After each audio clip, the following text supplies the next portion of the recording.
There is an empty seat at Hiroshima. Not literally, not in the film. That's precisely the problem.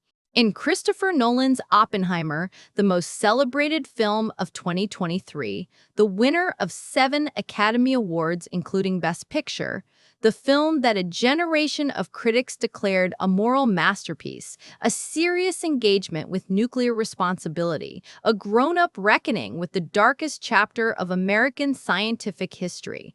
In that film, the city of Hiroshima never appears. Nagasaki never appears. The 200,000 human beings who died in those 2 bombings are mentioned once in passing as a number. Their bodies, their faces, their lives, their deaths, absent. The empty seat at Hiroshima is the most important thing in the entire film, and almost nobody talked about it. E.g. Instead, we talked about Cillian Murphy's eyes. We talked about the IMAX cinematography. We talked about whether the nonlinear structure was too confusing or perfectly calibrated. We talked about Robert Downey Jr.'s comeback performance as Louis Strauss. We talked about the Trinity test sequence, which everyone agreed was stunning, transcendent, one of the great set pieces in modern cinema. We talked about Ludwig Göransson's score. We talked about the practical explosion Nolan filmed instead of using CGI. Wasn't that remarkable? How real it felt?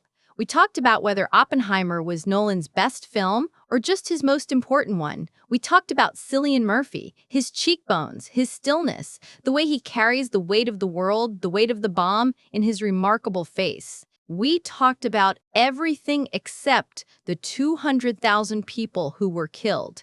And I want to be very clear about something before we go any further. That isn't an accident. That isn't an oversight. That isn't a function of the film's limited scope or Nolan's fidelity to his source material, Kai Bird and Martin J.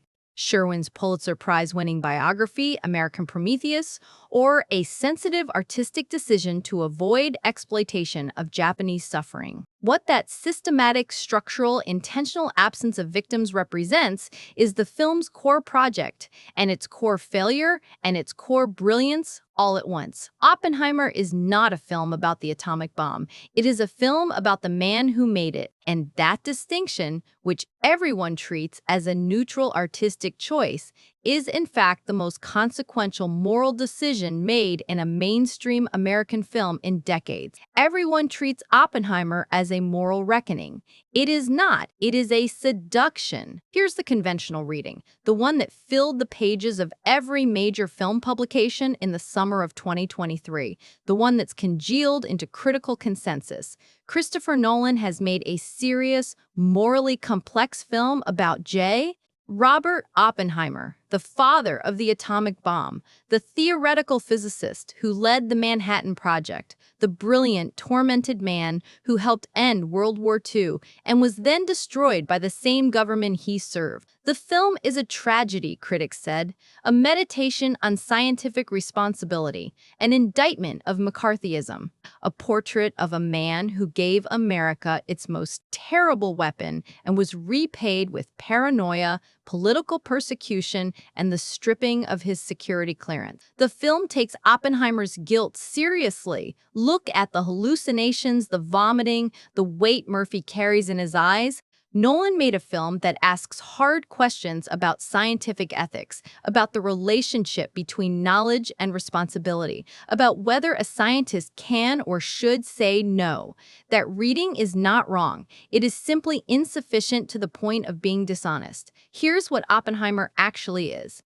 It is a 3-hour act of sustained, technically masterful cinematic seduction engineered to make you identify with, sympathize with, root for, and ultimately exonerate Robert Oppenheimer. The film is constructed, every scene, every editing choice, every cinematographic decision, every structural element to ensure that by the time the credits roll, you are on Oppenheimer's side. Not because his side is right, not because Nolan has made the case that he was morally exonerated, but because Nolan has used cinema's most powerful tools to bypass your rational moral faculties and speak directly to your emotional ones. The film doesn't make an argument that Oppenheimer was innocent, it makes you feel that he was, and feeling and knowing are very different things. This isn't a film about the bomb. It's a film about the bomb maker's feelings about the bomb, and it treats those feelings as the only feelings that matter. Let me preview what I'm going to show you, because the evidence for this is hiding in plain sight, and you've probably already looked directly at it without seeing it. I'm going to show you that the film's POV structure, the decision to lock us inside Oppenheimer's subjective experience for nearly the entirety of its runtime, is not a neutral narrative choice, but the mechanism of the seduction itself. I'm going to show you that the Trinity test sequence, which you remember as stunning, is actually the most morally compromised sequence in the film because it deploys all of cinema's aesthetic tools, sound design, photography, editing, scale, to make the detonation of a weapon of mass destruction feel like a religious experience. I'm going to show you that the one moment where the film gestures toward the human cost of the bomb, the famous hallucination sequence during Oppenheimer's post-Hiroshima speech, actually deepens the seduction rather than breaking it, because Nolan's imagined victims are white Americans, not Japanese, and the person at the center of the vision is Nolan's own daughter.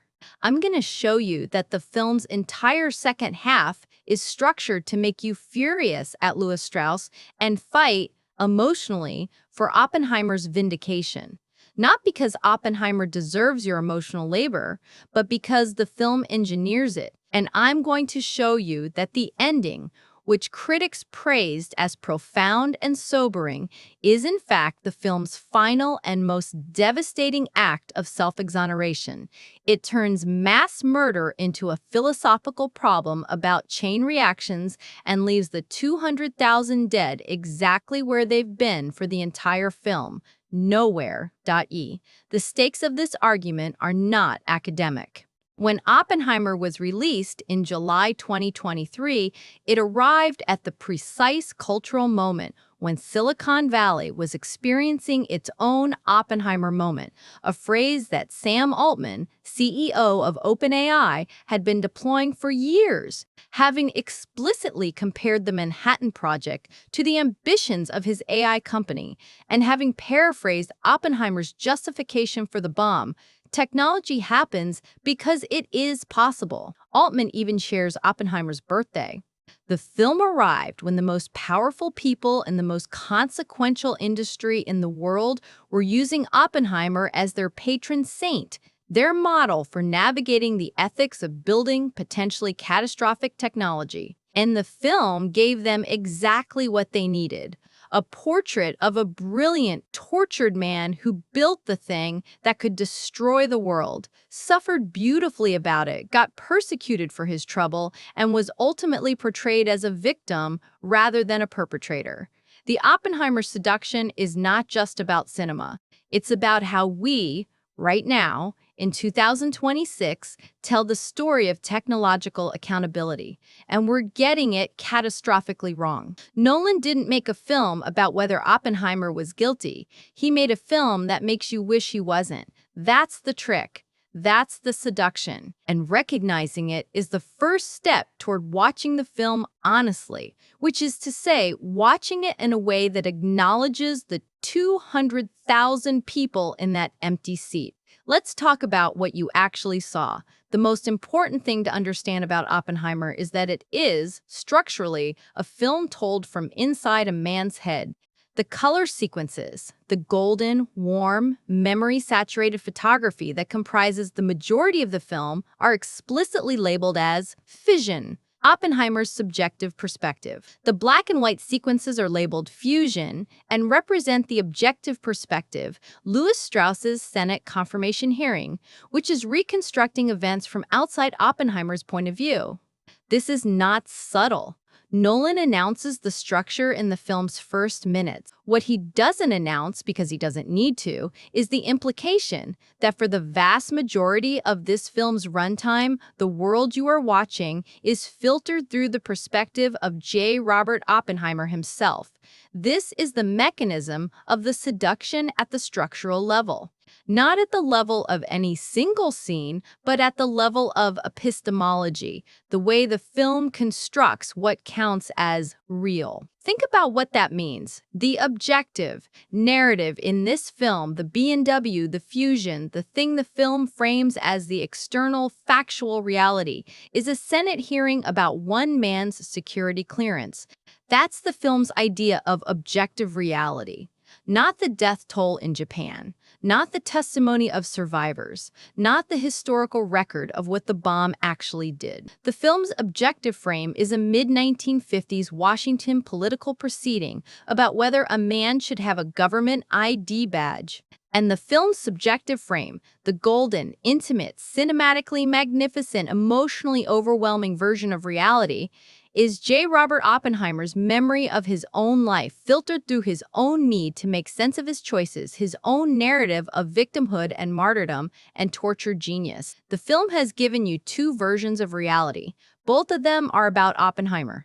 Neither of them is about the Japanese dead. This is not an accident. It is an architectural decision that determines everything else in the film.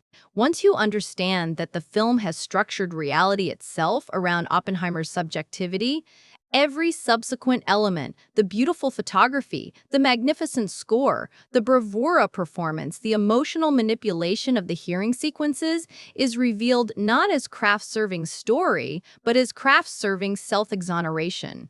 The film is not examining Oppenheimer. The film is the examination, the one Oppenheimer would want to give. We're watching a man's defense brief, delivered in IMAX. The obvious interpretation, the consensus interpretation, is that Oppenheimer is brave and morally serious because it takes on the weight of the atomic bomb. The contrarian claim, the true claim, is that Oppenheimer is morally sophisticated in its seduction precisely because it uses the language and grammar of moral seriousness to perform moral exoneration. The film wears the costume of reckoning. It is not reckoning. It is alibi, and it is the most expensive, most technically accomplished alibi in the history of cinema. Critics should have said this. Almost none did.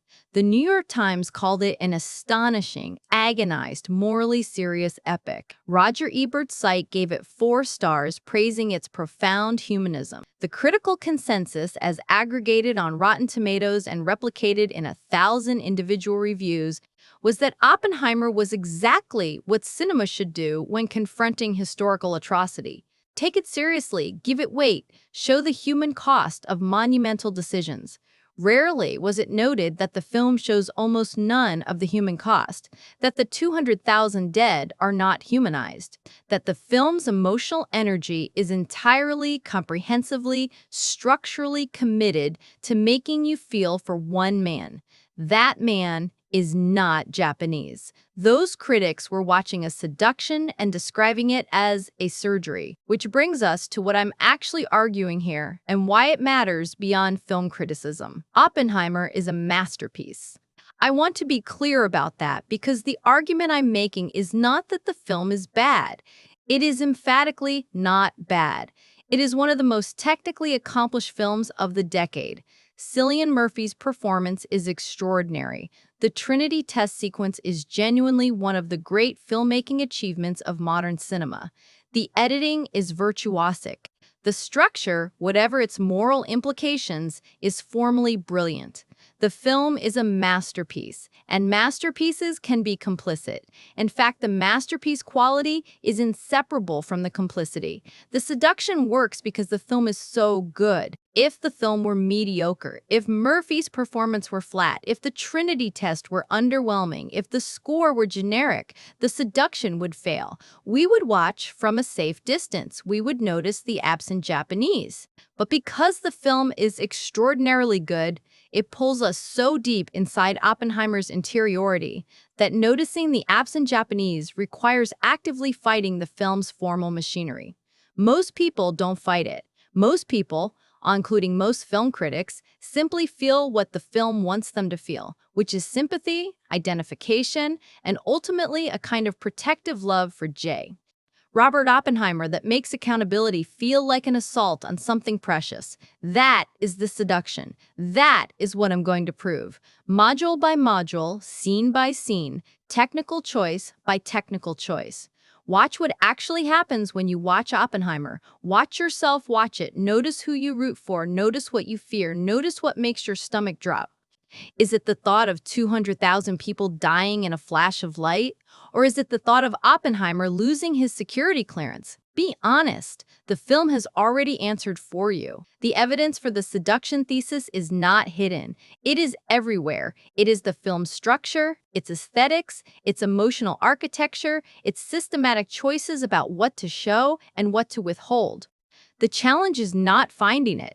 The challenge is looking at it directly instead of through the lens of the film's own propaganda, because the seduction is sophisticated enough that evidence of it initially reads as evidence against it. The hallucinations look like guilt. The vomiting looks like moral anguish. The hearing structure looks like indictment. None of them are what they seem. Let me show you what everyone overlooks. The film does not show Hiroshima or Nagasaki.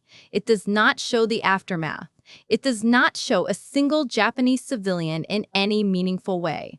The 200,000 dead are mentioned once, briefly, as a number. The kind of number that washes over you because it has no faces attached to it, no bodies, no specificity, no humanity. Every defense of this choice invokes the same logic. The film is about Oppenheimer, not the bomb. Showing Japanese suffering would be exploitative. Nolan was faithful to his source material, which is a biography of one man. Former Hiroshima mayor Takashi Hiraoka said upon the film's premiere in Japan that, from Hiroshima's standpoint, the horror of nuclear weapons was not sufficiently depicted. This is an enormous understatement. Not sufficiently depicted describes a film that shows some Japanese suffering but could have shown more. Oppenheimer shows none. The horror of nuclear weapons from the perspective of the people it was actually used against is not depicted at all.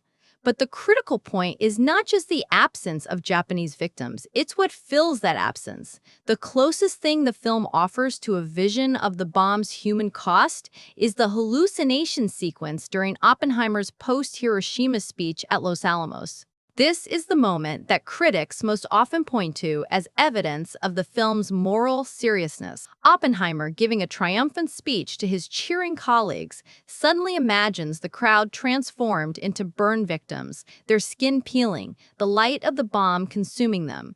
He sees a woman's face melting. He hears the screaming.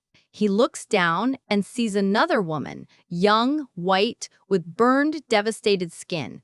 He goes back to his speech. Here's what you probably missed. Those victims are white Americans, not Japanese. Nolan cast his own daughter, Flora Nolan, as the central figure in the hallucination, the woman whose burning body represents, in the film's moral imagination, the horror of the atomic bomb. The victims Oppenheimer imagines are his Los Alamos colleagues, American scientists, the people around him at that moment. The film, in its one gesture toward the human cost of the bomb, imagines that cost as something that happened to white Americans, and specifically, it imagines it happening to people Oppenheimer knows and loves. The Japanese, the 200,000 actual dead, remain, even in the film's imagination of the bomb's horror, unrepresented. Unimaginable, not there. The seduction, at its most refined, does not simply exclude the victims, it replaces them. Think about what this means.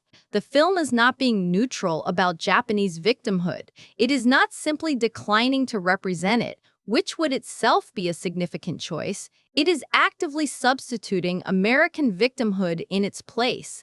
When Oppenheimer imagines the horror of what he has done, he imagines it as if it happened to people who look like him, people who are part of his world, people whose suffering he can emotionally access. The film says this is what makes the bomb terrible. The bomb is terrible because it could do this to us, the Japanese. The people it actually did this to, in reality, historically, are not part of the film's moral imagination. They are an abstraction. They are a number. They are in the architecture of Oppenheimer's guilt, not present. This is not morally neutral filmmaking. This is the seduction's most important move. Because if Nolan had shown you Japanese victims, real, specific, human Japanese victims, burning, dying, suffering, specific people with faces and voices, you could not have maintained your empathy solely for Oppenheimer.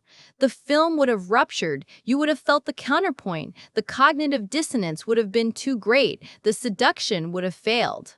The absent Japanese are not a gap in the film. They are the film's most essential structural element. They are the space that makes the seduction possible. Now here is something that proves this even more definitively. Consider what the film does spend its time on in the final third. After Hiroshima, after Nagasaki, after the war is over and the bomb has been dropped and 200,000 people are dead, what does the film focus on? The security hearing, Oppenheimer's security clearance, Louis Strauss's jealousy and political maneuvering, the question of whether Oppenheimer communicated with the enemy, whether he was a security risk, whether his past associations with communists make him untrustworthy. The film's final act is an extended, emotionally compelling, cinematically virtuosic sequence about the political persecution of a man who built the most destructive weapon in human history. And it works. You feel it. You are angry on Oppenheimer's behalf. You hate Strauss. Robert Downey Jr. gives a magnificently reptilian performance, all coiled resentment and wounded ego, and you despise him exactly as the film wants you to. Every tool of dramatic construction is employed. Dramatic irony. We know what Strauss is doing before Oppenheimer does. The ticking clock, the hearing has a deadline. The sympathetic witness, Robbie, Oppenheimer's loyal friend, defending him with visible emotion. The cowardly betrayer, Teller, whose testimony wounds Oppenheimer. The kangaroo court, the hearing's procedural unfairness, is dramatized with outrage. The film constructs a complete, emotionally satisfying story of political persecution. And while it is doing this, while it is spending 45 to 60 minutes of its runtime on the question of one man's security clearance, the 200,000 people killed by the bomb he made are somewhere in the background, ungrieved, unmourned, not present, their story not told, their perspective not imagined, their existence not engaged. The film has made you choose between two things to care about: Oppenheimer's reputation or the Japanese dead. And it has engineered the choice so completely, giving you a vivid, humanized, dramatically compelling story of Oppenheimer's persecution and offering you nothing about the Japanese dead at all, that you don't even experience it as a choice. You just care about the hearing. The Japanese dead don't cross your mind because the film has given you nowhere to put them. This is the seduction's most brilliant and most disturbing mechanism. It doesn't argue that Oppenheimer's reputation matters more than the Japanese dead. It simply makes one emotionally accessible and the other emotionally invisible. And then it calls itself morally serious. You've seen the Trinity test sequence. You probably remember it as stunning. That is the correct response to have, and it is the response the film demands, and it is the response that proves the seduction is working. Let's talk about what that sequence actually is. The Trinity test is the first successful detonation of a nuclear weapon. It is, historically, the moment that changed the world irrevocably, the moment humanity demonstrated that it could destroy itself, that a new kind of violence was now possible, that the equation of warfare and human existence had been permanently altered. It is a moment of genuine civilizational horror. It is the moment from which Hiroshima and Nagasaki and all subsequent nuclear close calls and all subsequent nuclear proliferation and our current world of 9 nuclear-armed nations holding the species hostage to the political stability of their government. It is the moment from which all of that descends. Nolan filmed it as a religious experience. The sequence begins with silence, the waiting, the countdown, the scientists in their bunkers with their goggles and their instruments, the desert night. Garrison's score, which has been building in urgency and intensity through the preceding minutes, does something strange at the moment of detonation. It opens out. It becomes vast. The explosion, filmed without CGI using a practical blast in a massive pyrotechnic apparatus, rises in slow motion.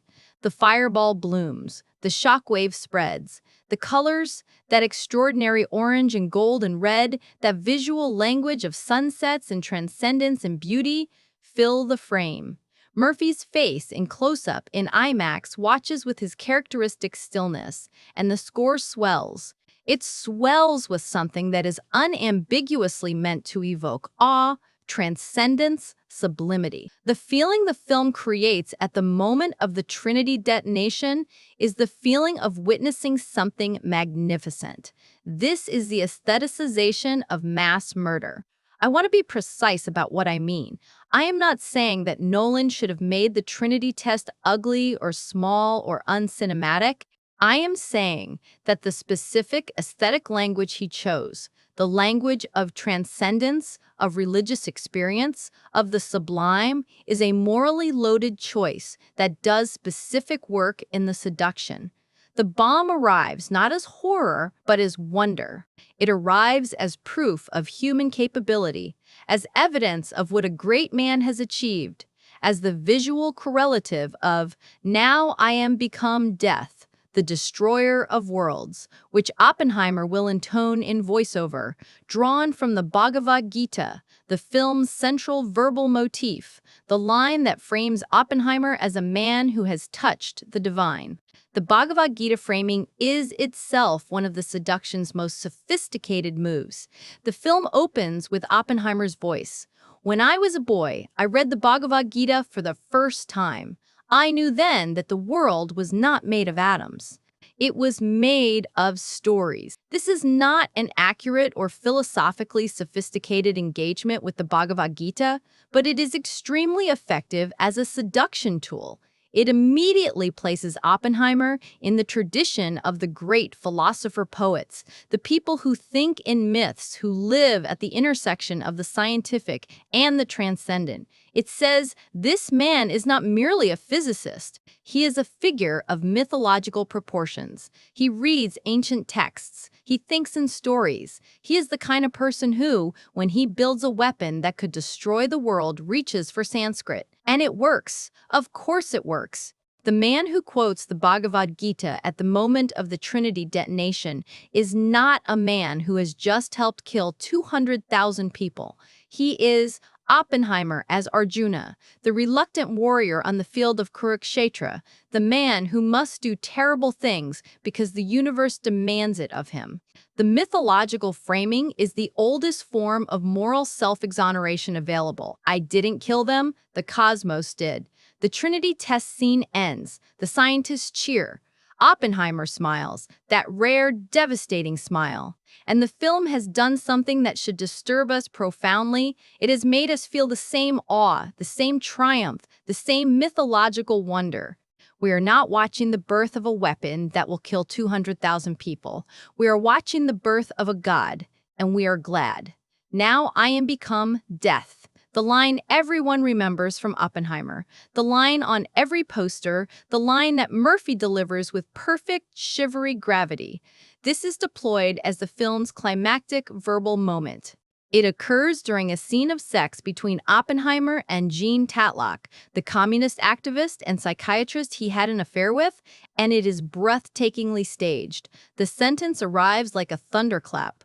Murphy's delivery makes the hair on your arm stand up. The scene is sexually charged and philosophically resonant and cinematically magnificent. It is a great scene, and it is doing something morally treacherous.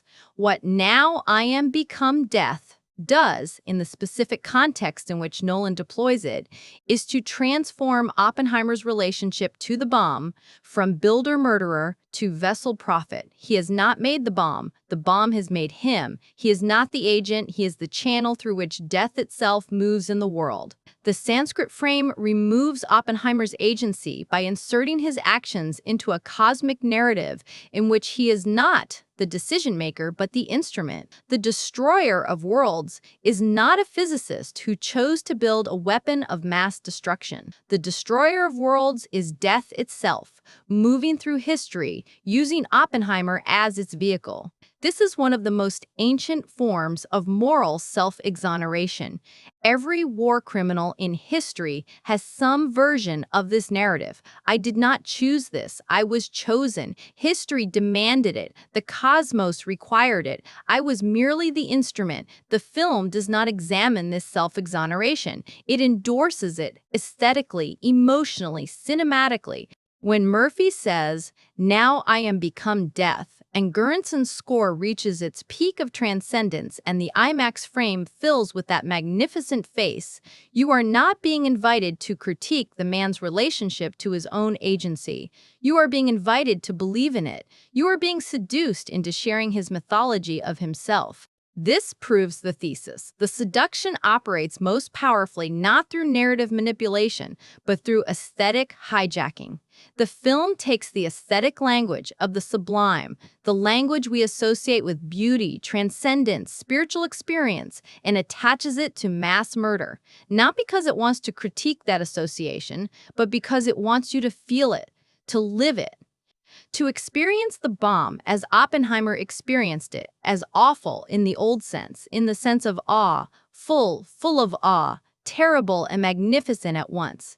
The Japanese dead never appear.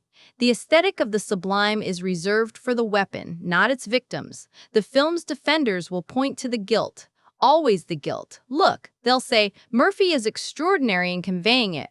The film doesn't pretend Oppenheimer was comfortable with what he'd done. There are the hallucinations, there's the vomiting, there's his famous meeting with President Truman in which he says, "I feel I have blood on my hands," and Truman dismisses him with contempt. There's the weight Murphy carries in every scene after Hiroshima. The guilt is there. Yes, the guilt is there. That's the most sophisticated element of the seduction.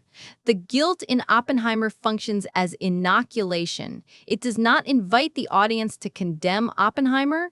It preempts the need to by performing guilt so convincingly, so beautifully, so cinematically, by giving us Murphy's devastated face, by giving us the nausea, by giving us the hallucination of burning bodies. The film produces in the audience a sensation indistinguishable from moral engagement. You feel the weight. You experience something that resembles the feeling of confronting accountability. And having felt that, you do not need to actually confront it.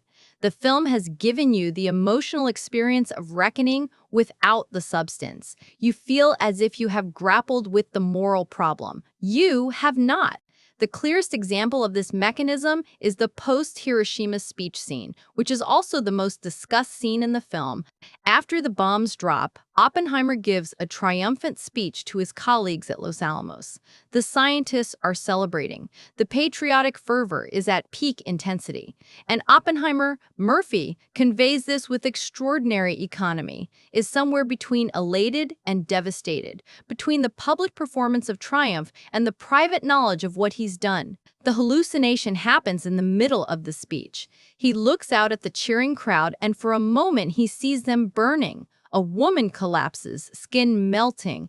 Another figure appears devastated. He looks again, the crowd is fine, cheering normally. He goes back to his speech. What does this scene prove? It proves that Oppenheimer has feelings about what he's done. It proves he has enough of a moral imagination to picture, for one moment, the human cost. It proves that the weight of the bomb is present in his psychology. What it does not prove is accountability. What it does not prove is moral reckoning. What it does not prove is that the guilt changes anything, means anything, serves any purpose beyond making Oppenheimer, and by extension, the audience, feel as if the moral problem has been acknowledged. Notice what happens immediately after the hallucination. He goes back to his speech, he returns to the performance, he finishes to applause. The private moral vision lasts approximately 5 seconds of screen time, and then the public, Oppenheimer reasserts himself, continues the performance, accepts the adulation, and importantly, the vision disappears. He looks again, and the crowd is whole and cheering. The moment of moral imagination does not persist, it dissolves. He chooses, in real time, to see the celebration rather than the horror.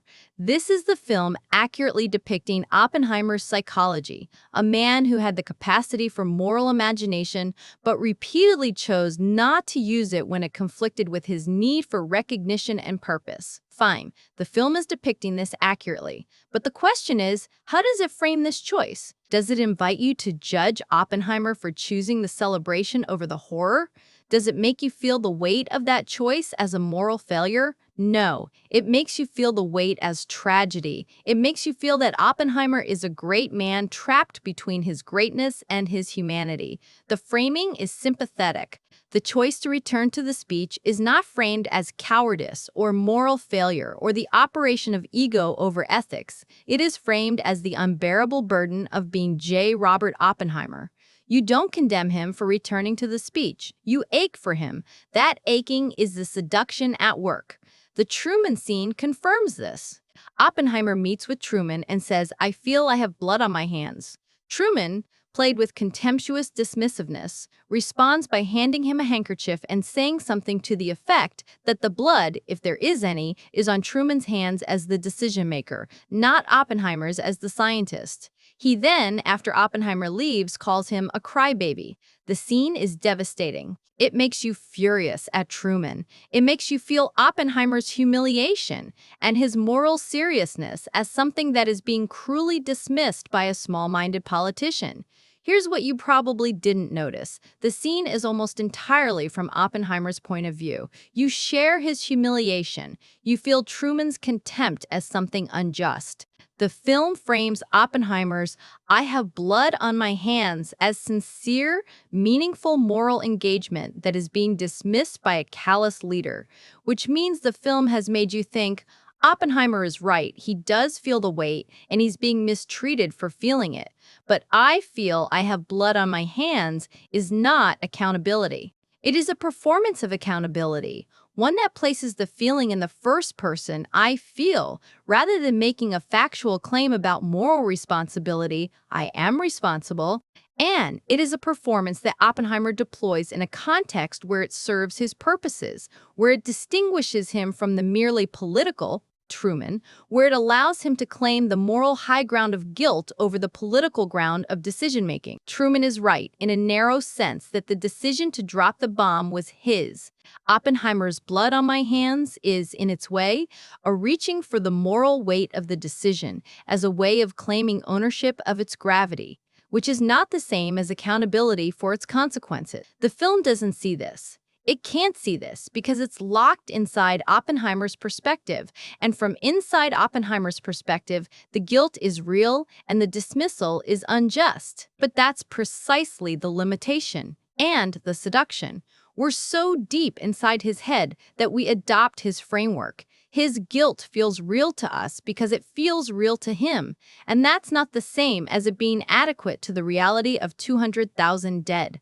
Now let's look at the ending, because the ending is the seduction's final and most audacious gesture. The film ends with Oppenheimer and Einstein, the two greatest scientific minds of their generation, in their final meeting, finally understanding each other, and Oppenheimer has a vision. He imagines a chain reaction spreading across the world, nuclear detonations igniting one another, a cascade of fire consuming the planet. He sees the end of the world that he helped make possible.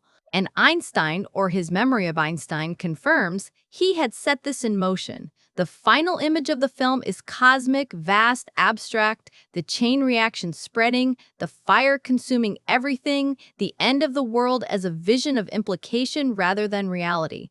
This is beautiful filmmaking. It is also the seduction's finishing move. Notice what this ending does. It elevates Oppenheimer's guilt to a cosmic scale. The bomb is not about 200,000 people. It is about the potential end of all human civilization, while simultaneously making it abstract and philosophical. The dead of Hiroshima and Nagasaki are not present in this vision.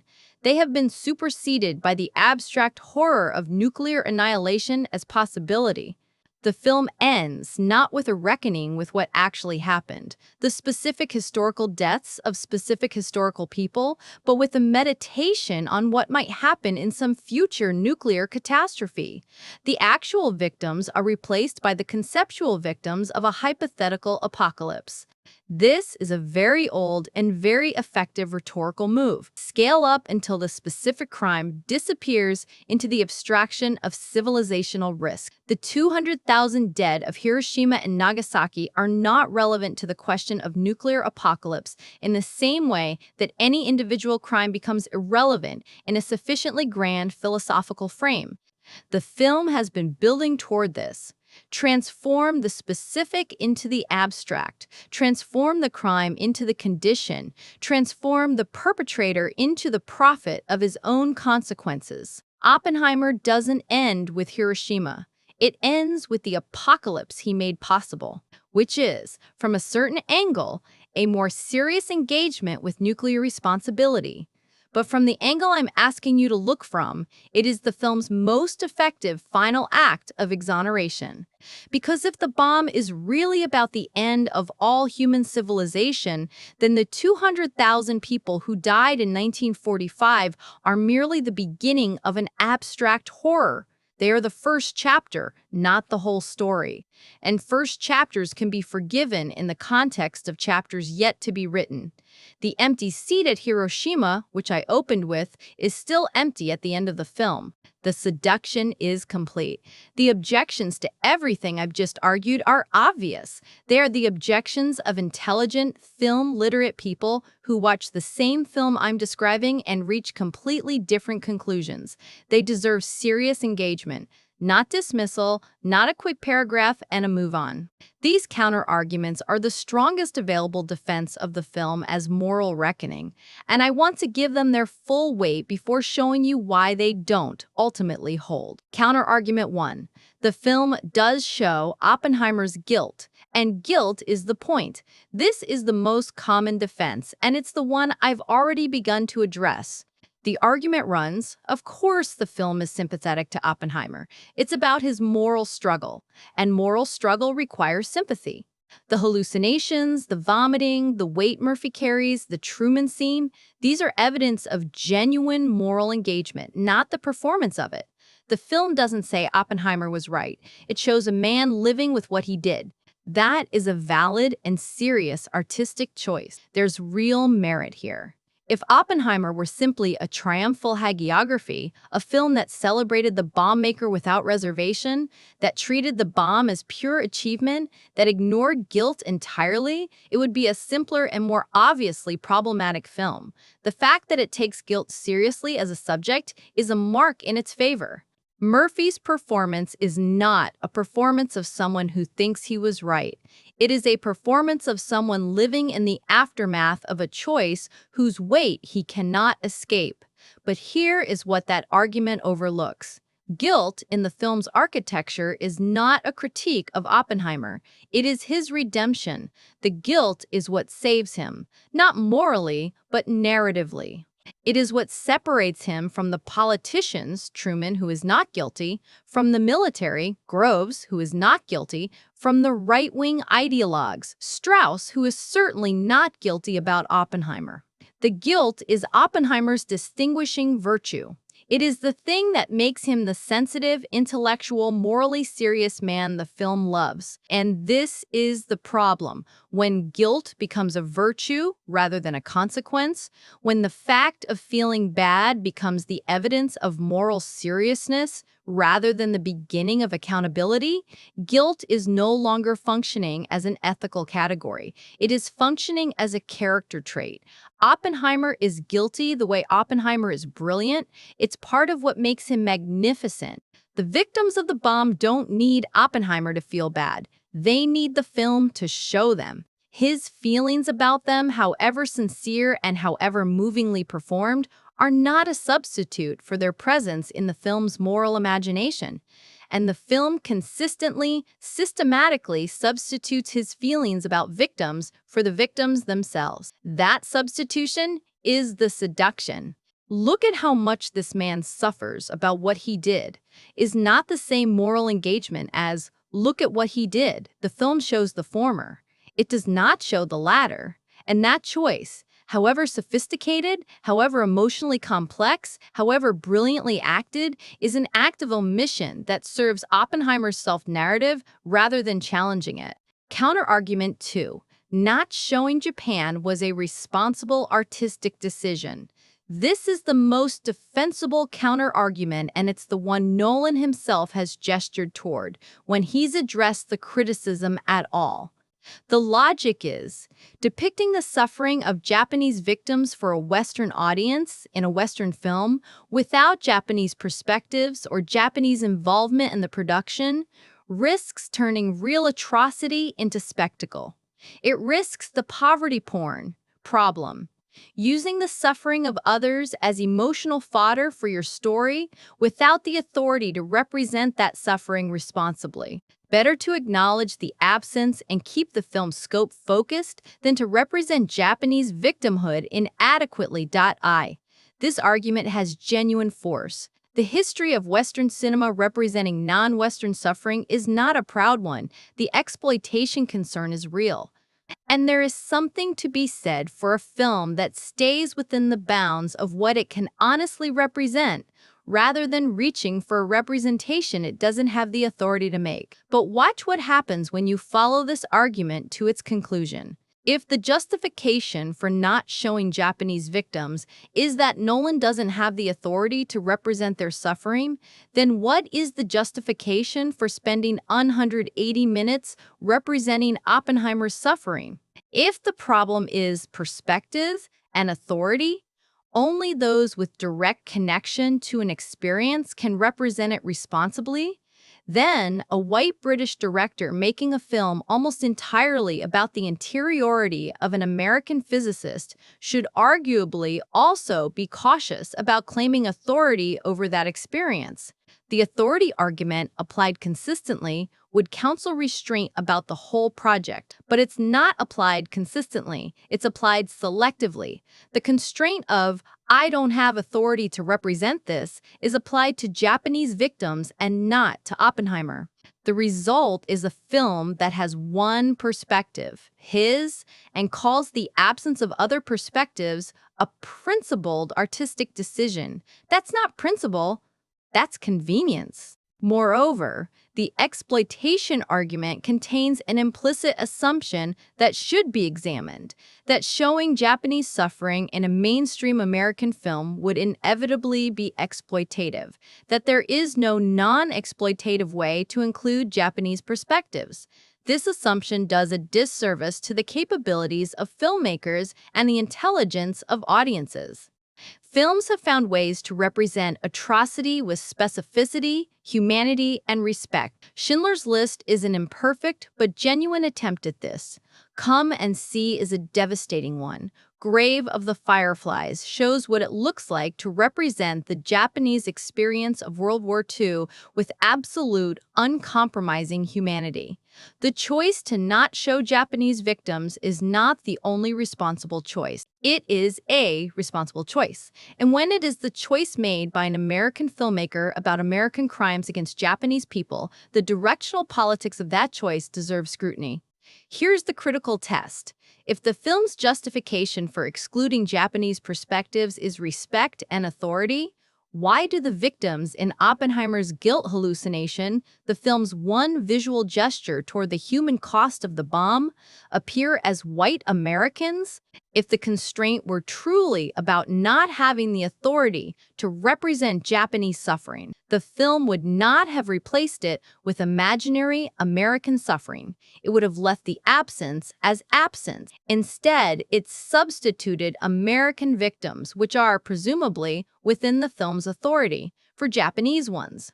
The substitution reveals that the choice is not primarily about authority or exploitation avoidance. It is about keeping the bomb's horror within the circle of people Oppenheimer can emotionally access, which is, again, the seduction at work. Counter-argument 3, the POV structure. I is the critique. We're meant to recognize its limits. This is the most sophisticated counter-argument, and it's the one the most film-literate defenders of the film will make. The argument, of course, the film is locked in Oppenheimer's perspective. That's the entire point. Nolan is deliberately showing you the world through a deeply limited subjectivity, a man who cannot fully see what he's done, who can only imagine victims who look like him, whose guilt is always self-referential. We're meant to recognize that limitation. The film is a critique of the Oppenheimer myth from the inside. It shows you the myth as the man experienced it, which is precisely what allows you to see where the myth fails. This is an appealing reading. It's the reading that allows intelligent film critics to defend the film while acknowledging its obvious limitations. And it has a kernel of legitimacy. There is something genuinely revealing about the film's POV lock, something that does function at the margins as critique. But here's the problem. This reading requires the film to be doing something it is not doing. For the POV lock as critique reading to work, the film would need to give you, somewhere, a signal that the limitation of Oppenheimer's perspective is the point. A moment of rupture, a scene in which the film steps outside his subjectivity and shows you what he cannot see, a framing that invites you to recognize the incompleteness of his vision. And the film does not do this. It does not provide that rupture. The limitation is never marked as limitation by the film's formal language. The color-coded POV structure, Color W. Oppenheimer's subjective experience, never signals this is incomplete. Look at what he cannot see. It signals this is the real version of events.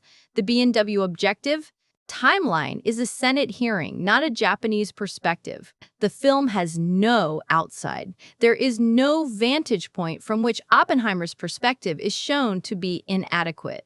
More importantly, the emotional effect of the film does not support the critique from within reading. If the POV lock were functioning as critique, the intended emotional response would be something like discomfort, a growing unease as you realize that the brilliant, sympathetic man at the center of the film cannot fully reckon with what he's done.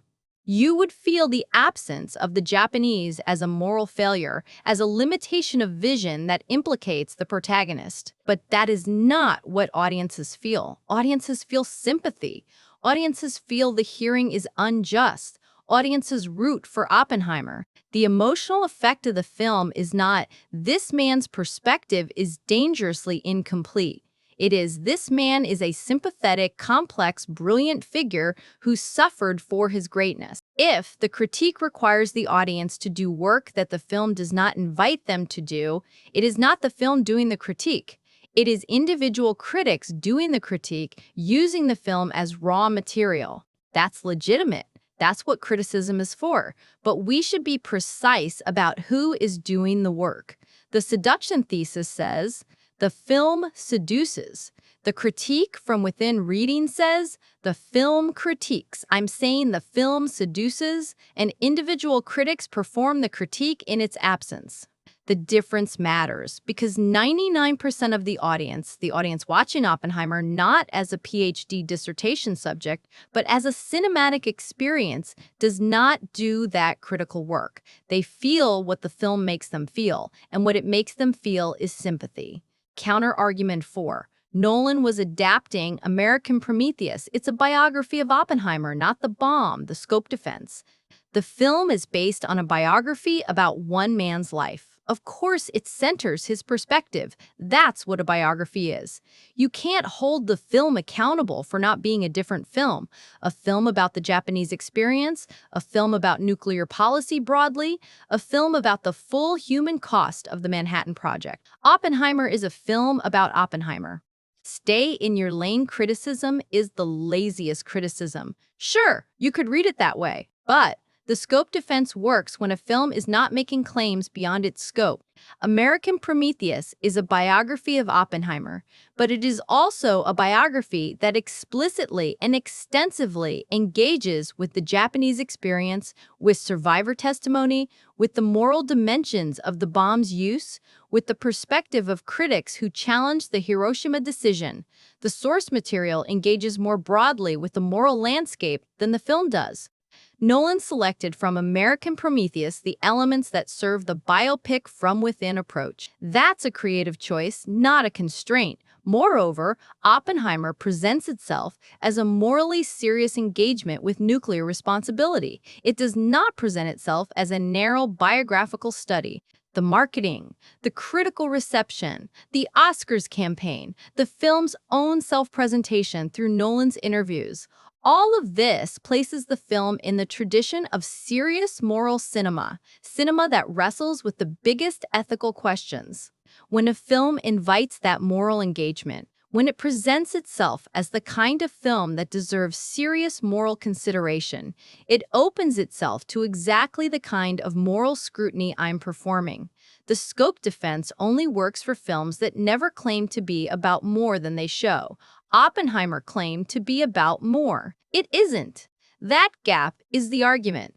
Oppenheimer was released in July 2023. In February of that year, ChatGPT had crossed 100 million users, and the AI industry was experiencing a gold rush of investment, excitement, and existential concern that was, in its intensity, unlike anything the technology sector had seen since the early internet. Sam Altman was everywhere, on magazine covers, before Congress, in op-eds, presenting himself as a man who had built something potentially dangerous for the good of humanity, who felt the weight of that responsibility, who worried about what he had made, but who could not have not made it because it was what the moment demanded. He compared OpenAI to the Manhattan Project. He paraphrased Oppenheimer. He paraphrased Oppenheimer's justification for the bomb. Technology happens because it is possible, as his justification for building artificial general intelligence despite the risk. He noted, almost with pride, that he and Oppenheimer share the same birthday, April 22. Sam Altman was not citing Oppenheimer as a cautionary tale. He was citing him as a role model. He was saying, here is the template. Brilliant man, possibly dangerous technology, tortured conscience, did it anyway. That's us. And then, in July 2023, Christopher Nolan handed the entire culture a film that made J. Robert Oppenheimer into the most sympathetic, most beautiful, most cinematically magnificent figure in contemporary American cinema. The timing is not incidental. The cultural function the film performed in the summer of 2023 was precisely the cultural function that the tech industry needed, a rehabilitation of the Oppenheimer archetype at the precise moment when that archetype was being deployed to justify the development of potentially civilization-altering technology. This is the context that makes the seduction thesis not just a film-critical argument, but a political one. Let's be very clear about what the Oppenheimer identification does for someone like Sam Altman or Elon Musk or Demis Hassabis or any of the AI leaders who signed the May 2023 statement declaring that mitigating the risk of extinction from AI should be a global priority alongside other societal-scale risks, such as pandemics and nuclear war. The Oppenheimer identification offers these men a narrative framework that does three things simultaneously. First, it acknowledges the danger. Yes, what we're building could be catastrophic. This is honest, and it is also strategically useful because acknowledging danger early insulates you against accusations of recklessness later. Second, it frames the danger as inevitable. Technology happens because it is possible, a paraphrase of Oppenheimer's own justification, which removes individual agency from the equation and makes the building of dangerous technology a function of historical necessity rather than human choice. We didn't choose to build this. It was going to be built, better us than someone worse.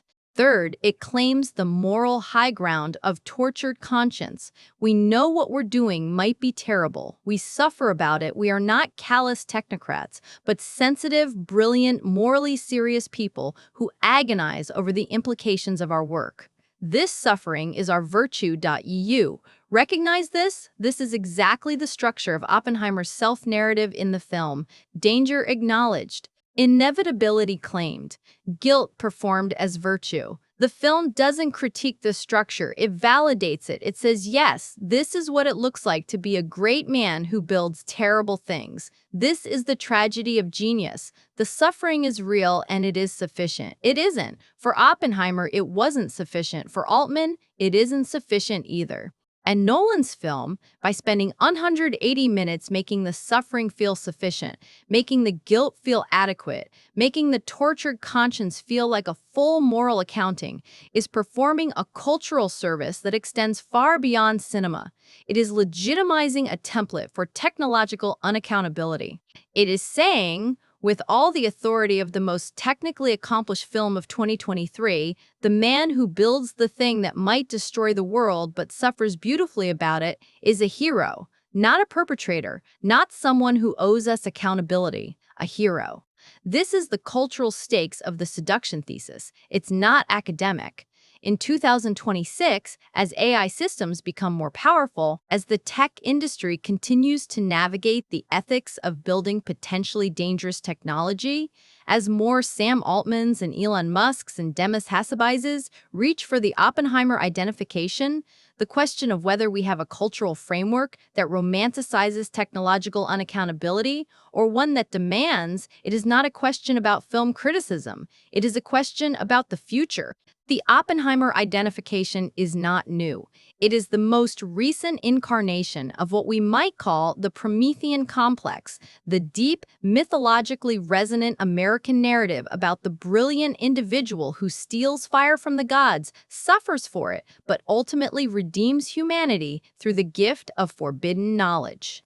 The Prometheus myth is structurally convenient for perpetrators of potentially catastrophic innovation because it frames the harmful innovation as a gift and the suffering that follows as punishment rather than consequence. Prometheus didn't do anything wrong. He gave humanity fire, which is good. The punishment he receives is unjust because the gods are jealous and threatened. The myth has no space for the victims of fire. It has no space for the cities that burned. It is entirely focused on the gift-giver's suffering and the god's tyranny. This is the mythological template that Oppenheimer maps onto its subject with remarkable precision.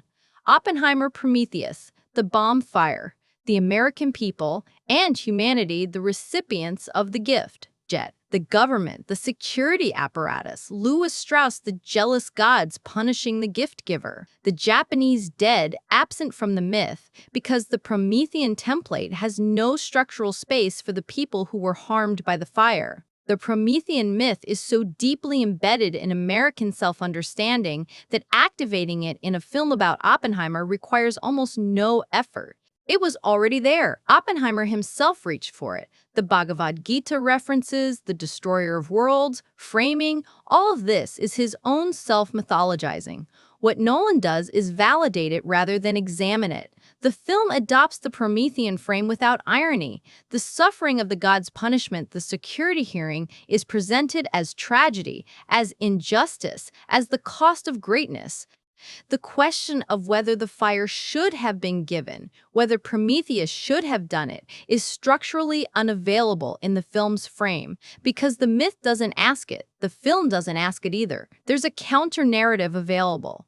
Prometheus, in some versions of the myth, is not just punished by the gods, he is also confronted by humanity, which has been devastated by fire. The gift burns. It destroys. The people who receive it suffer from it as well as benefit from it. In the full mythological tradition, Prometheus is not simply a martyr for human advancement, he is a complicated figure whose gift has complicated consequences for everyone. The film accesses none of this. It takes the Promethean narrative at its most self-serving, gift giver suffering unjustly, and uses it to structure Oppenheimer's story.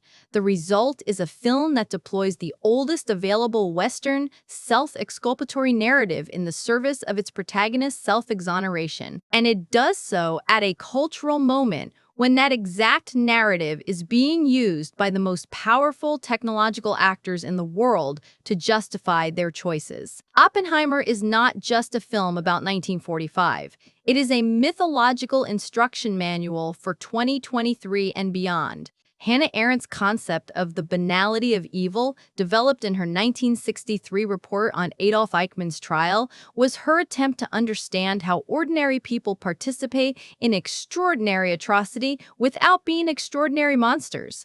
Eichmann, Arendt argued, was not a fanatic, not a sadist, not a demon. He was a bureaucrat, a man who had banalized the operations of mass murder, who participated in the Holocaust not through exceptional evil, but through exceptional thoughtlessness, through a failure to think from the perspective of the victims, through the replacement of moral judgment with procedural compliance. The banality of evil is not the absence of evil. It is the domestication of it, the rendering of atrocity as routine, as procedure, as career advancement, as the simple execution of one's professional role without engaging the human meaning of what one does. Oppenheimer presents the opposite problem. Where Eichmann's danger was his ordinariness, Oppenheimer's danger is his extraordinariness. Where Eichmann participated in atrocity without thinking, Oppenheimer participated in atrocity while thinking more beautifully, more deeply, more poetically than almost anyone else. Where Eichmann's thoughtlessness allowed him to participate in genocide, Oppenheimer's thoughtfulness, his Sanskrit, his Bhagavad Gita, his destroyer of worlds, his tortured conscience, provided the aesthetic and philosophical vocabulary that made his participation in mass murder feel like tragedy rather than crime. I want to name this the glamour of evil, the inverse of Arendt's banality.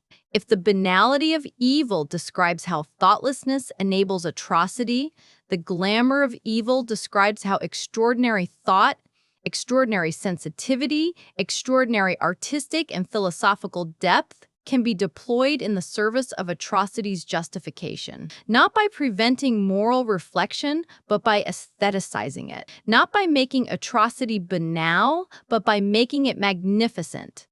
Oppenheimer is, in this reading, a film about the glamour of evil.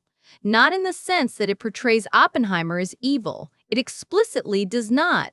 But in the sense that it shows how a man of extraordinary intelligence and sensitivity deploys those very qualities in the construction of a moral narrative that exonerates him. The Bhagavad Gita is not an act of moral seriousness, it is an act of moral beautification. Now I am become death is not a reckoning with mass murder. It is a transformation of mass murder into poetry. The film, in adopting Oppenheimer's own aesthetic frame, in using the tools of cinematic art to render his self-exoneration beautiful, is participating in the same glamorization. Arendt's insight was that evil is more dangerous when it's boring than when it's dramatic. But there is a different danger. Evil is more dangerous when it's beautiful than when it's ugly. When atrocity arrives in the language of tragedy, of myth, of Prometheus, of Sanskrit poetry, of magnificent cinema, it is harder to condemn than when it arrives in the bureaucratic dullness of the Eichmann trial. Oppenheimer makes mass murder magnificent. That is its greatest achievement and its deepest failure simultaneously. When Oppenheimer finally premiered in Japan in March 2024, more than 8 months after its international release, the response from Japanese audiences, critics, and survivors was, as one might expect, complicated. The former mayor of Hiroshima, Toshiyuki Hiraoka, attended an early screening and stated plainly, from Hiroshima's perspective, the horrors of nuclear arms were not adequately portrayed. He further noted that the film seemed designed to justify the use of the atomic bomb as a means to preserve American lives. Tokyo cinemas posted notices warning that the film contained depictions of nuclear detonations that might trigger memories of the bombing's devastation. An 86-year-old atomic bomb survivor named Teruko Yahata said she was eager to see the film, hoping it would reignite discussions about nuclear weapons, expressing a hope, in other words, for a moral seriousness that the film, as I've argued, performs rather than delivers. Some Japanese viewers expressed more complicated reactions. A 19-year-old student named Marishu Kanemoto said, "Hiroshima and Nagasaki are undoubtedly the victims.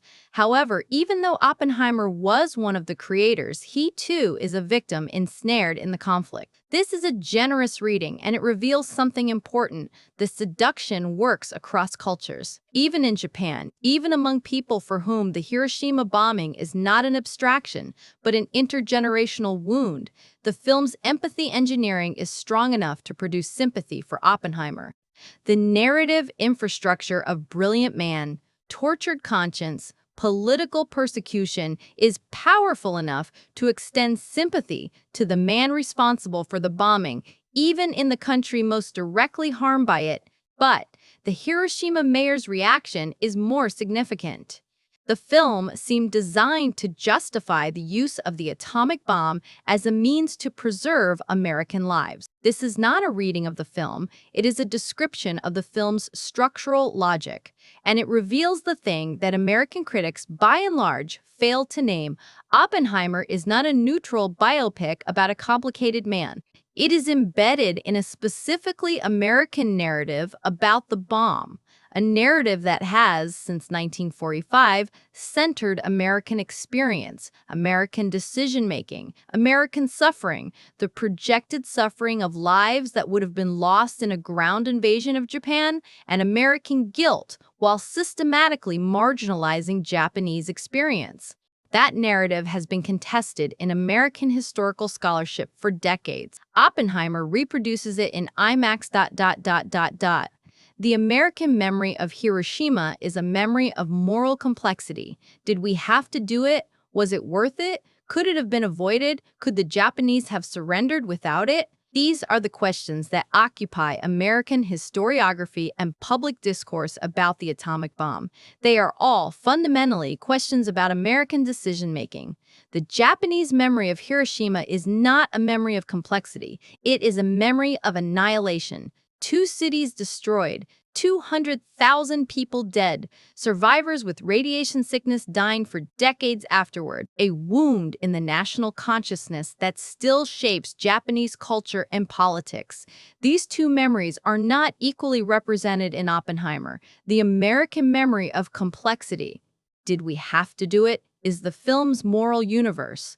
The Japanese memory of annihilation is not in the film. This is not merely about representation politics. It is about which questions the film considers worth asking. Oppenheimer asks, was Oppenheimer guilty? Was the security hearing just? Was his persecution appropriate? Was he a hero or a villain?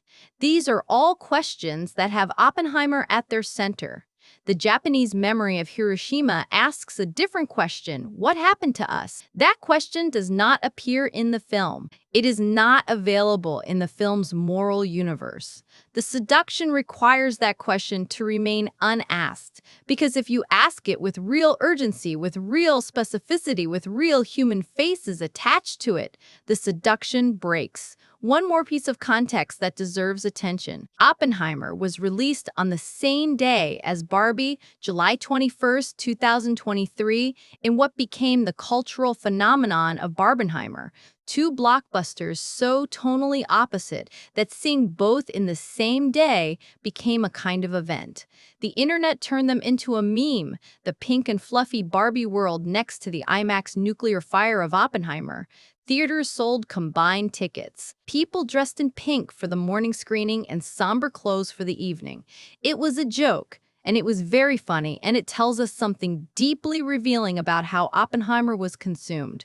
The Barbenheimer phenomenon aestheticized both films simultaneously, reduced them both to visual tonal experiences that could be combined into a day's entertainment, a cultural event, a social media moment, and while this aestheticization was more obviously inappropriate for Oppenheimer than for Barbie, the important point is that the culture allowed it to happen. Oppenheimer, a film about the development of the weapon that killed 200,000 people, was folded into an entertainment weekend event, consumed as spectacle, discussed in terms of its visual magnificence, its Oscar prospects, its performances, its structure. It was treated as entertainment, and nobody found this as troubling as they should have. But here's the thing, the culture didn't do this, despite the film's moral seriousness. It did this because of it. The film's moral seriousness is itself aestheticized. It is a feature of the experience, one of the things that makes Oppenheimer a valuable cultural commodity, the thing you can point to when you want to signal that you watch serious cinema. The moral complexity is part of the product. And when moral complexity is part of the product, moral complexity can be consumed, processed, enjoyed, and moved past, just like any other product. The Barbenheimer phenomenon made this visible. The film's moral weight was ultimately lightweight enough to be part of an entertainment double bill. You could process the moral complexity of the atomic bomb in 3 hours and then go home and post about it online. You had engaged with the big questions. The empty seat at Hiroshima was still empty. Everything I've argued so far has been about content, what the film chooses to show and not show, what moral framework it adopts, whose perspective it centers. But the seduction is not only about content.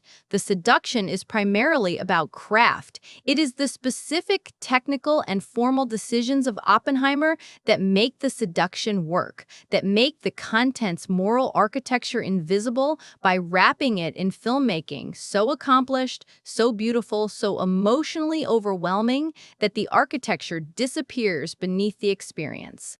The craft is the mechanism of the seduction, not merely its vehicle. Let me show you how each major formal element of the film serves the thesis. Oppenheimer's most praised formal feature, its non-linear, three-timeline structure, is also its most morally compromised one. The structure is this: 2 primary timelines coded by color, the warm golden fission sequences representing Oppenheimer's subjective memory, the cold, desaturated black and white fusion sequences representing Lewis Strauss's external perspective, intercut with each other, and with a third timeline, the 1963 security hearing in which Oppenheimer's clearance is reinstated.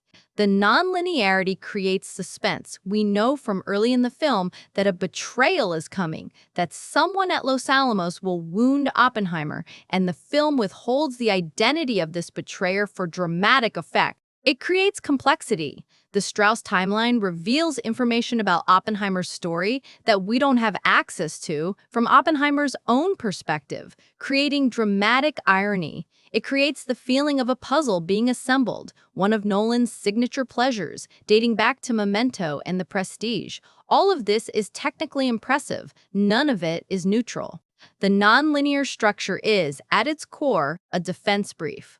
A legal defense brief, to be precise. Consider the Fusion B&W timeline. The film's objective reality is literally a legal proceeding. It is the 1959 confirmation hearings for Lewis Strauss as Secretary of Commerce, in which the truth about what Strauss did to Oppenheimer is being investigated. This proceeding, in the film, functions as the narrative's external judiciary, the thing that will deliver a verdict on the characters. And the verdict it delivers is, Strauss is guilty of political manipulation. Oppenheimer was persecuted.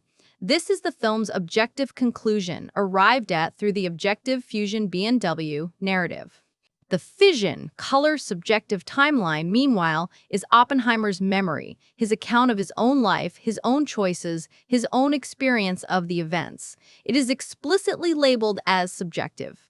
But it is this subjective timeline that occupies the vast majority of the film's runtime and all of the film's most emotionally powerful sequences.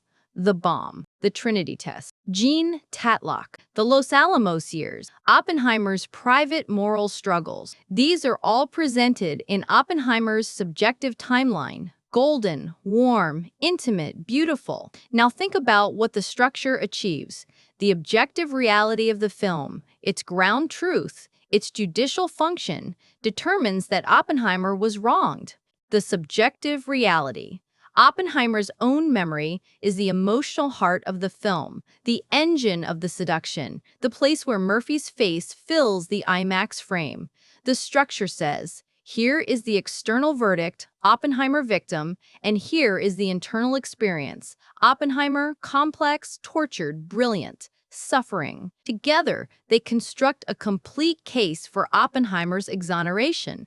There is no competing narrative. There is no objective timeline that investigates the Japanese dead. There is no subjective timeline that enters the experience of a hibakusha, an atomic bomb survivor. The film's entire structural architecture is a legal and emotional case for one man, and it arrives at exactly the verdict that case is designed to produce. This is the defense brief.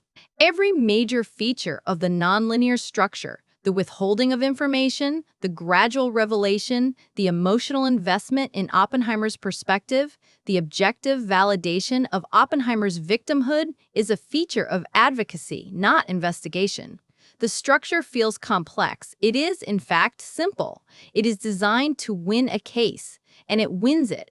Nolan shot Oppenheimer primarily in IMAX, the largest available film format, designed for the largest possible theatrical screens, capable of resolution so high that details invisible in other formats become visible. It is the most immersive format available for narrative cinema, and he used it in a way that is specific and deliberate and deserves careful attention. The IMAX sequences in Oppenheimer are not action sequences. They are not spectacle sequences in the traditional sense. They are close-ups of Cillian Murphy's face. This is remarkable and intentional. The largest available cinematic frame, a format associated with epic landscapes, grand vistas, the overwhelming scale of nature and war and spectacle, is deployed in Oppenheimer to show you, in unprecedented detail, the interior experience of one man. Murphy's face in IMAX is not a face, it is a landscape. Every subtle shift of expression, the slight constriction of the jaw, the barely perceptible tremor of the lip, the quality of attention in those extraordinary eyes is visible at a scale that makes it impossible to maintain emotional distance. You are not watching Oppenheimer think, you are inside his thinking. The format enforces intimacy at a scale that overrides your cognitive defenses. This is IMAX as empathy machine. The technology of overwhelming scale, the technology that makes you feel small in the face of the Grand Canyon, that makes battle sequences feel like war rather than cinema, is being used to make you feel as if you are Oppenheimer, not watching him, being him. The format's grandeur, usually reserved for the external world, is redirected inward, and the inward becomes as overwhelming as any landscape. The effect of this is that Oppenheimer's subjectivity does not feel like one perspective among many. It feels like the only reality available. When you are watching the Trinity Test and Murphy's face fills the screen and the score swells and the explosion blooms, you are not watching Oppenheimer watch the Trinity Test. You are watching the Trinity Test through his eyes, with his feelings, from inside his experience. The distinction between observer and subject collapses. You have been absorbed into Oppenheimer. And once you are inside someone, once the format has dissolved the distance between your experience and theirs, accountability becomes very, very difficult. You cannot condemn yourself. And IMAX has made you Oppenheimer. The Japanese dead, if they appeared, would require a different register entirely. They would require a break in the subjective interiority, a camera that moves outside Oppenheimer's perspective, a frame that opens to the external consequences rather than the internal experience. That break would be technically jarring in the context of the film's formal language. It would feel like a different film intruding. And that jarring, that intrusion, would be exactly right, because the Japanese dead are an interruption of Oppenheimer's self-narrative, a complication of his myth, a reality that does not fit inside his experience. The formal choices of Oppenheimer cannot accommodate them. The IMAX empathy machine only works for one subject. The seduction depends on it. Nolan regular. Hans Zimmer did not score Oppenheimer. Ludwig Göransson did, and his score is one of the most accomplished and most morally complex pieces of film music of the decade, not because of what it says, but because of what it does. What it does is this: it creates awe. The score's central operation, from the particle physics opening sequences through the Trinity test and beyond, is the manufacture of a specific emotional register that combines dread and wonder, terror and transcendence, the feeling of standing at the edge of the abyss and finding it beautiful. Göransson achieves this primarily through unusual instrumental combinations, strings played in ways that create tension and release in irregular patterns, woodwinds that evoke the flutter of quantum uncertainty, brass that arrives with the inevitability of doom but the emotional register of triumph. The score sounds like nothing else in contemporary film music. It sounds, in the truest sense, like what physics feels like when physics is the most exciting thing in the world. This is precisely what it needs to sound like for the seduction to work. The critical moment is the Trinity test. At the detonation, the score does something that almost no film score attempts. It creates a silence, and then it opens. Not into triumph, not into horror, but into something vast and difficult to name. The musical language at this moment borrows from the sublime tradition, the sense that one is in the presence of something too large for ordinary human categories, something that exceeds the comprehension of the observer. The bomb, at the moment of its detonation, sounds like a religious experience. This is the aestheticization of mass murder through sound. Not through imagery alone, through the sonic architecture of transcendence. The score tells your body, this is the kind of experience that makes you different after. This is the kind of experience that marks you. This is, in the deepest etymological sense, awful, full of awe. The same emotional register that a film score might use for a great love scene, a birth, a moment of profound human connection or spiritual revelation. Göransson deploys for the detonation of a nuclear weapon, and your body responds. You can't help it. The score bypasses your rational faculty entirely and speaks to the autonomic nervous system. The hair on your arms rises, your chest tightens. You feel, physically, the thing the film wants you to feel at this moment: the awesomeness of the bomb, the magnificence of it, the terrible transformative power of what has been unleashed. This is proof of the seduction thesis at the most visceral level. The score makes the bomb feel like a miracle, not a catastrophe, a miracle, a thing of transformative beauty, an event at the threshold of the holy. And if the bomb feels holy, then the man who made it is at minimum a prophet, and the 200,000 people it killed are, in the emotional architecture created by that music, not murder victims.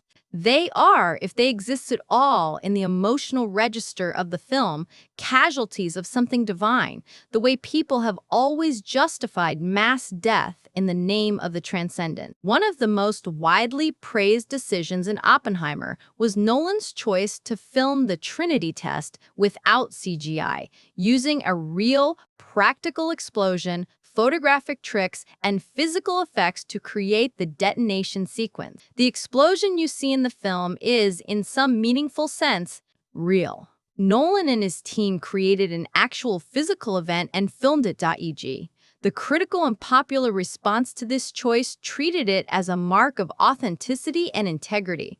Nolan's commitment to the real, his preference for physical filmmaking over digital simulation, the same impulse that led him to film Dunkirk with actual World War II aircraft and Interstellar with real sets rather than green screens. It was presented as evidence of artistic seriousness. If you're going to film the Trinity test, film it for real.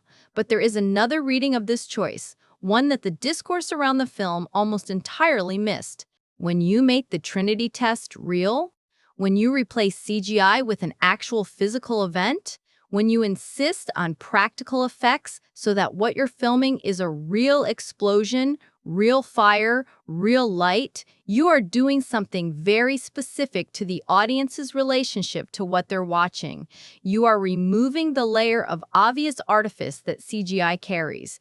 A CGI explosion registers at some level as made. A practical explosion, real fire, real chemistry, real light, registers as true. Not true to the historical event. Obviously, the IMAX cameras were not at the Trinity test in July 1945, but true in the sense that what you are seeing is actually happening in front of the camera, not assembled in post-production. It has the quality of documentary, the quality of record. This matters for the seduction because it changes your relationship to the experience. A CGI bomb is fiction. A practical bomb is, in some subliminal way, fact. The choice to go practical at the Trinity test is a choice to give the bomb the aesthetic authority of reality, to make it feel not like cinema's representation of a nuclear explosion, but like a nuclear explosion that cinema is witnessing. And when a nuclear explosion feels like something you are witnessing rather than something you are watching in a movie, the awe it produces is not the awe of moviegoing. It is something closer to the awe of the thing itself. Nolan has discussed this choice primarily in terms of craft and ambition, the challenge of doing it practically, the beauty of real fire. What he has not discussed, and what the critical discourse has not sufficiently engaged, is the moral implications of making the Trinity test feel real. If CGI would have registered as fiction, and fiction can be kept at a safe aesthetic distance, then practical effects collapse that distance. You are not safely watching cinema. You are, in some experiential register, witnessing the bomb. And witnesses are not critics. Witnesses are awed. The practical explosion seduces through the authority of the real.f. There is one more formal element of the seduction that deserves direct attention, and it is perhaps the most sophisticated in the entire film, the parallel construction of Lewis Strauss as villain. Robert Downey Jr.'s Lewis Strauss is one of the great antagonist performances in recent cinema. Preening, wounded, politically calculating, small in the face of Oppenheimer's genuine greatness, and ultimately revealed to have orchestrated Oppenheimer's persecution through personal resentment over a perceived slight involving Albert Einstein. The Einstein scene, in which we eventually learn that Oppenheimer dismissed Strauss's concern about sharing nuclear technology with other nations in a conversation with Einstein, and Strauss has been nursing this wound ever since, is the film's final revelation about what drove the security hearing. The entire apparatus of state power brought to bear against Oppenheimer was motivated, in part, by a wounded ego. This is dramatically satisfying. It is also doing specific work in the seduction. The film constructs Strauss with such precision as a villain, such a perfect antagonist, small-minded and vindictive and politically calculating, that the audience's resentment of him is virtually automatic. And that resentment is load-bearing in the film's moral architecture. Because the hearing is run by Strauss, or is perceived by us as run by Strauss, which is the same thing dramatically, our loathing of Strauss contaminates our perception of the hearing's legitimacy.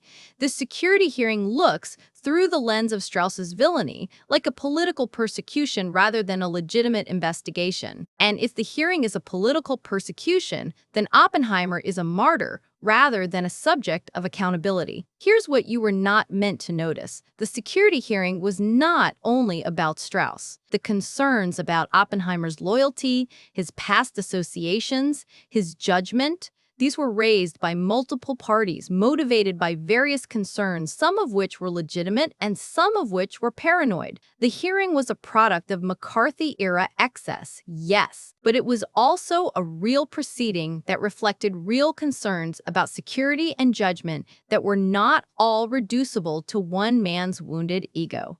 The film narrows all of this into the story of Strauss's personal vendetta. By doing so, it discredits the entire proceeding as a product of pettiness, and by discrediting the proceeding, it discredits the very possibility of legitimate accountability for Oppenheimer. Think about what this means for the seduction thesis. If the only challenge to Oppenheimer's self-narrative in the film, the only external force demanding that he account for his choices, is a small, vindictive, ego-driven politician whose motivations are personal rather than ethical, then there is no genuine accountability in the film.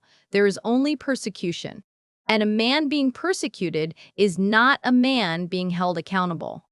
A man being persecuted is a man who deserves our sympathy and our protection.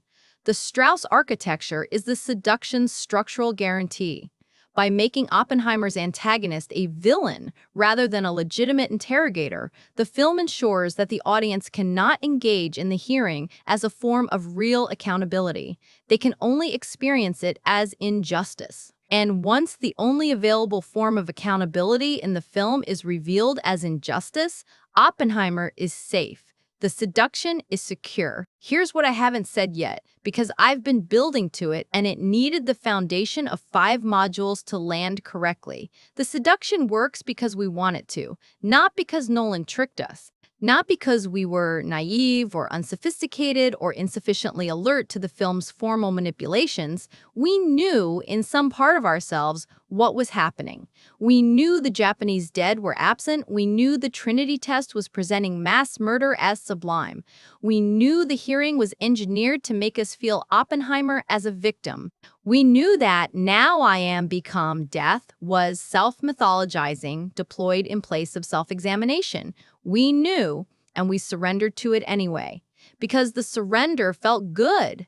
Because the seduction offered us something we wanted, the narrative of the brilliant, tortured man whose greatness excuses him, the comfort of the Promethean myth, the satisfaction of the guilty conscience as sufficient moral accounting, the relief of not having to sit with the actual weight of 200,000 dead. The seduction works because the alternative, maintaining the full weight of what actually happened in August 1945, holding it in your mind without the aesthetic mediation of gorgeous IMAX photography and Ludwig Göransson's transcendent score, and Cillian Murphy's beautiful face, is genuinely hard. It is genuinely uncomfortable.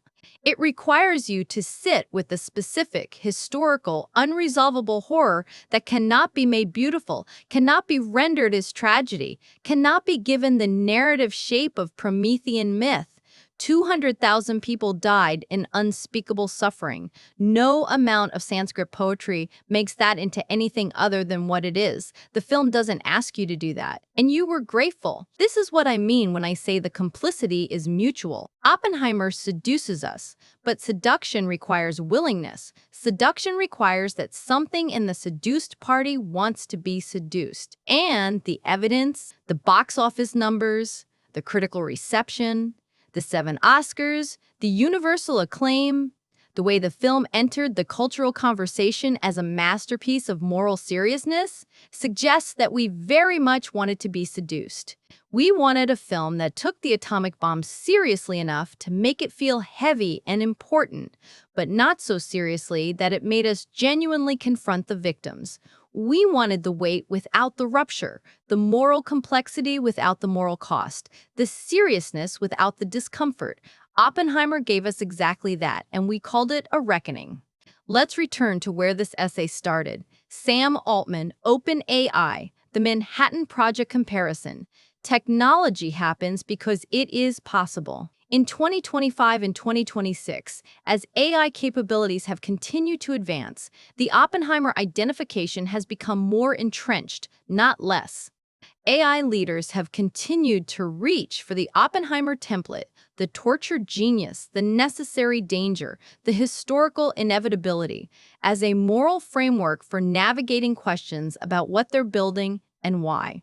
The Time magazine profile of AI leaders published in March 2025 was literally titled The Oppenheimer Moments That Looms Over Today's AI Leaders. The cultural work Oppenheimer performed in 2023, the rehabilitation of the Oppenheimer archetype, the validation of tortured conscience as sufficient moral accounting, the aestheticization of potentially catastrophic innovation, has sedimented into the culture in exactly the way cultural myths sediment. It has become a reference point, a shorthand, a template.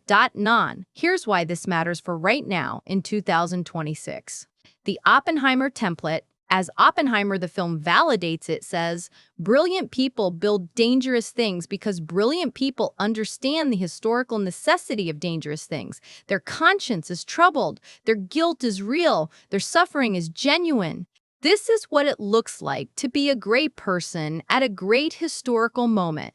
Not certainty, but tormented uncertainty. Not callousness, but unbearable sensitivity. Not moral simplicity, but the most sophisticated moral engagement available. And when the dangerous thing they build causes harm, the suffering is its own form of accountability. The guilt is the reckoning. You don't need a trial. You need the tragic biography. Oppenheimer the film has given this template the full authority of cinematic art, the most technically accomplished, the most emotionally sophisticated, the most aesthetically powerful form of cultural storytelling available. It has said, in the language of great cinema, this is what it looks like to be the person who builds the thing that might destroy the world. And this is what you feel about that person. Not judgment, but compassion, not accountability, but admiration, not condemnation, but something close to love. The AI industry does not need the Oppenheimer template because it accurately describes the ethics of AI development. It needs it because it is the most culturally powerful available narrative for justifying technological development that might cause catastrophic harm without submitting that development to genuine accountability. If you are Oppenheimer, if you are the brilliant, tortured, historically necessary figure whose suffering proves your moral seriousness, you do not need to answer for what you build. You need to suffer for it. Articulately, poetically, in Sanskrit, if possible. Oppenheimer the film didn't create this, but it validated it with an authority that nothing else in contemporary culture could match. A great film endorsing a dangerous myth is more dangerous than a bad film endorsing it because the great film carries cultural weight that makes the myth harder to challenge. To challenge the Oppenheimer template now, after the film, is to challenge not just an argument, but a work of art that millions of people love. That is the chain reaction Nolan started. I want to be clear about what I'm not saying, because this essay is not an argument that Oppenheimer should not exist or should not be watched or should be condemned as propaganda. I've said throughout that it is a masterpiece. It is. Cillian Murphy's performance is one of the great screen performances of the decade. The non-linear structure, whatever its moral implications, is formally magnificent. The Trinity test sequence will be studied in film schools for 50 years. The film earns its place in the canon of serious cinema. What I'm arguing is that to fully watch this film, to watch it honestly, to extract from it the moral seriousness it presents itself as having, you need to see the seduction. Not just feel it, see it. You need to know that the beautiful IMAX close-up is an empathy machine. You need to know that the absent Japanese are a structural necessity, not an accidental gap. You need to know that the guilt performances, the vomiting, the hallucinations, the blood on my hands are the seduction's inoculation mechanism rather than its critique. You need to know that the Strauss architecture is designed to make accountability feel like persecution. You need to know that Now I Am Become Death is self-mythologizing, not self-examination. Knowing this does not diminish the film. It deepens it, because a film that is technically masterful and morally compromised is more interesting than a film that is simply brilliant. A seduction that is also beautiful is more worth understanding than an ugly one. The fact that Oppenheimer achieves what it achieves while performing the moral project I've been describing, the fact that it is seductive enough to make most of the critical establishment call it a reckoning, is itself a remarkable cultural artifact. It tells us something important about what we want from serious cinema, the feeling of moral engagement without the cost of moral engagement, the experience of reckoning without the reality of reckoning, the aesthetic weight of the bomb without the human weight of the 200,000 dead. That desire is not shameful, it is human. Film, as an art form, has always offered us the feeling of experience without the direct cost of experience. That's part of its value, part of why we love it. But when the experience being offered is the experience of engaging seriously with mass murder, and the mechanism of that offering is a seduction that systematically excludes the victims of that mass murder, the gap between the feeling and the reality is a moral gap, not merely an aesthetic one. And that moral gap deserves to be named. Naming it does not mean refusing the seduction. It means watching both things at once. The beauty and the exclusion, the performance of guilt and the absence of accountability, the magnificent film and the empty seat at Hiroshima. It means being a more complicated audience than the film invites you to be. And it means taking the Japanese dead seriously enough to notice that the film, for all its technical mastery, cannot find space for them. So, here's what I'm asking you to do. Watch it again, not to punish yourself for loving it the first time, not to perform some ritual of critical distance that would drain the film of its genuine power. Watch it again and let it be beautiful. Let Murphy's performance devastate you. Let Gerenson's score do what it does to your body. Let the Trinity test be what it is, one of the great filmmaking sequences of the modern era.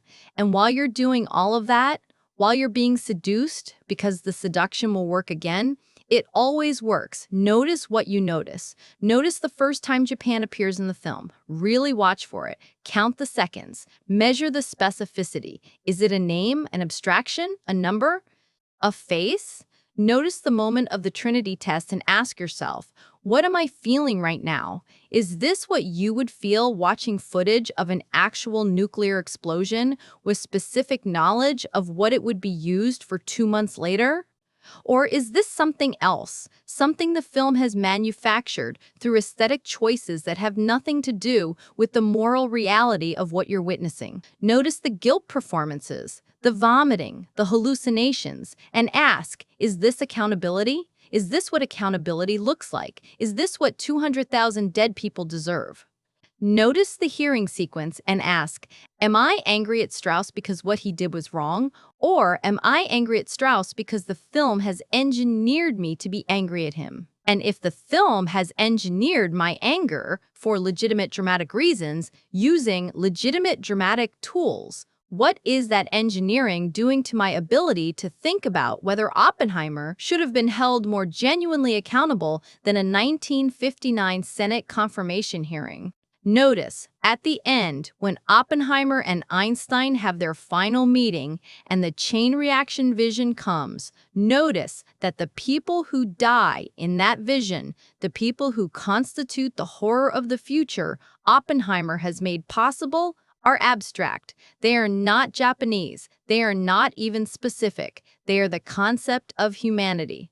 And ask yourself, why does the film find it easier to imagine the potential deaths of abstract future humanity than to engage with the specific, historical, already occurred deaths of 200,000 specific, historical, already dead Japanese people? That question is the answer to this entire essay. The film cannot show you the Japanese dead because showing them would break the seduction.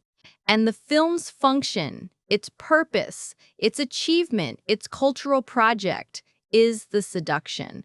The seduction is not a failure of the film, it is the film.